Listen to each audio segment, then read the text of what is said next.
సమ్మె నోటీస్ ఇచ్చిన తర్వాత తెల్లారి సమ్మెకు పోతారు అన్నప్పుడు రాత్రి చర్చలకు పిలిచి, అది కూడా ప్రభుత్వం కాకుండా అధికారులతోని చర్చలకు పిలిచిరు. అధికారులతోని చర్చలకు పిలిస్తే సమస్య పరిష్కారం అయ్యేది కాదు, ఏం కాదు. ఎందుకంటే ప్రభుత్వం తీసుకోవాల్సిన నిర్ణయాలు ఉన్నాయి అందులో కొన్ని. కాబట్టి ప్రభుత్వం ఏదో మొక్కుబడిగా చర్చలకు పిలిచింది తప్పించి హార్ట్ఫుల్గా పిలవలేదు అనేది ఆర్టీసీ వైపులో 100% నిర్లక్ష్యం అమ్మది. కావాలని ఆర్టీసీ కార్మికుల పట్ల కావాలని చేసిన నిర్లక్ష్యం.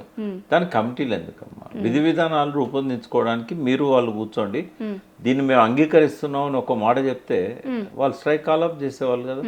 వాళ్ళు ఇంకొకటి డిమాండ్స్ ఉన్నట్టున్నాయి. ఏది ప్రావిడెంట్ ఫండ్కు సంబంధించిన అంశంలో కావచ్చు, ఇంకొక డిమాండ్ కూడా ఉంది. మేము అంగీకరిస్తున్నాం మీ డిమాండ్స్ను, కూర్చొని వాటిని విధి విధానాలు రాసుకుందాము, మీరు కూడా మీ రిప్రజెంటేషన్ కూడా అందులో ఉండాలి, 2-3 రోజులలో దీన్ని తేలుద్దామని చెప్పి అనొచ్చు కదా. దానికి 2-3 వారాలు నెలలు ఈ కాలయాపన చేయడం ఎందుకు? ఎట్లాగూ ఆర్టీసీ మీదనైతే తోసేయలేము నష్టాలను. ఖచ్చితంగా ప్రభుత్వమే టేక్ కేర్ చేయాలి. ఇదివరకు కూడా ప్రభుత్వమే ఎప్పుడు ఆర్టీసీ నష్టాల్లో ఉన్నా కూడా కొంత అటువంటి రెమెడియల్ మెజర్స్ అనేటివి ప్రభుత్వం తీసుకున్నది. సరే, ఆ రోజుల్లో 52 రోజులు ఆర్టీసీ సమ్మె చేశారు, వాళ్ళకి ఆ పట్టుదల ఉంది, ఆ ఓపిక ఉంది. మనం సకల జనుల సమ్మెలో 42 రోజులు చేశారు. ఆర్టీసీ వాళ్ళ డిమాండ్స్ కోసం 52 రోజులు చేశారు.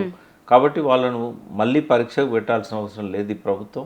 వాళ్ళు వెంటనే ఆ డిమాండ్స్ ఒప్పుకొని ఆ ప్రభుత్వమే 3-4 రోజులలో అపాయింటెడ్ డేని డిక్లేర్ చేయాలి.